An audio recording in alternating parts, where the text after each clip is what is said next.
चाहते हैं कि दोहरी जो शिक्षा नीति है समाप्त हो। यदि हमारी सरकार बनती है तो हम एक शिक्षा नीति लागू करेंगे, लोगों के दवाई, पढ़ाई ये सब शिक्षा मुफ्त नीति की जो करवाएंगे। बात आप कर रहे हैं जी, और प्राइमरी बंद हो रही है, जी, प्राइमरी का सुधार नहीं हो रहा है, जी, और प्राइवेट स्कूल बढ़ते जा रहे हैं, जी। तो गरीब आदमी अपने बच्चे को कैसे पढ़ाएगा? इस पे आपका क्या विचार है? देखिए, ये जो इस समय वर्तमान सरकार है, ये चाहते हैं, इनकी जो सोच है कि वो व्यवस्था लागू हो, कोई पढ़ा-लिखा ना हो, लोग फिर से पुनः अपने रोज़गार में, जैसे पुराने में था ना, मनुस्मृति जिसे कहते हैं, उस व्यवस्था से चल रही। तो इस सरकार की ये सोच है, जिस दिन हम आएँगे, इनकी सोच को बदल देंगे।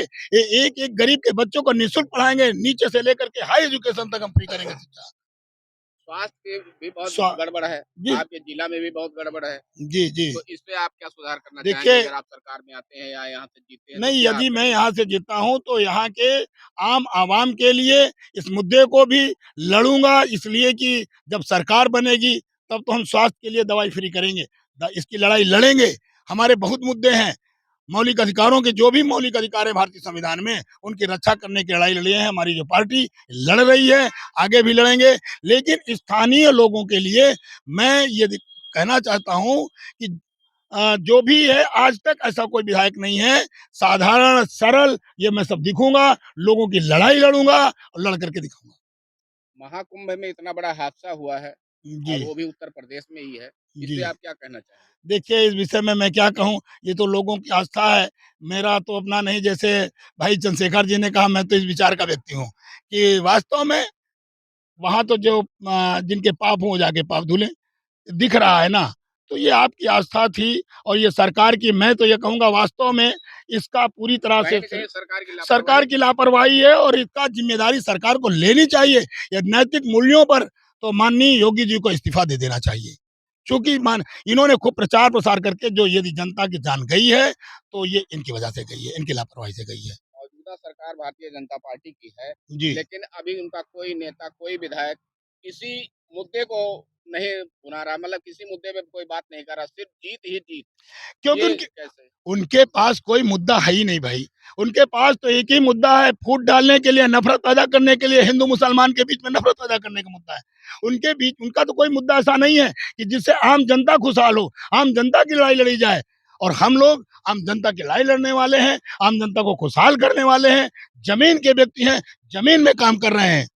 अवधेश प्रसाद सांसद हैं लोकसभा चौवन से, जी, और यहाँ के विधायक रहे हैं, उनका बेटा अजीत प्रसाद खड़ा भी है, जी। लेकिन उनके पास भी अभी तक कोई मुद्दा नहीं, कई सड़कें नहीं बनवाई, जैसे विधायक निधि से, सांसद निधि से आता है, उसमें भी कोई काम नहीं हुआ है। इस पे आप क्या कहेंगे? देखिए, ये तो जनता जान रही है। मैं कहना चाहता हूँ कि जितने जो अंधभक्त हैं, पार्टी भक्त हैं, इसलिए जो मैं घूम रहा हूँ, मुझे पता चल रहा है ना, तो वो तो पार्टी की बात कर रहे हैं। बाकी आम जनता इनके कारनामे से विमुख होकर के इसलिए इन्हें वोट नहीं देना चाहती है। विकल्प के रूप में मौलिक अधिकार पार्टी के प्रत्याशी को चुन रही है, क्योंकि मैं घर-घर जा रहा हूँ, लोगों से मिल रहा हूँ, लोगों के आशीर्वाद ले रहा हूँ, तो उनके पास भी मुद्दा नहीं, वो नेतृत्व कर ही नहीं सकते हैं। जो इस समय नेतृत्व करने वाला व्यक्ति यदि जनता देख रही है, तो वो मौलिक अधिकार पार्टी का प्रत्याशी रामनिवास चौधरी है, जो जनता की लड़ाई लड़ रहा है। आप अपनी पार्टी को इस उपचुनाव में कहाँ देख रहे देखिए, अब ये तो अभी मैं नहीं कह सकता हूँ, इसकी तो जनता मालिक है, जनता के बीच में जा रहा हूँ, ठीक है ना?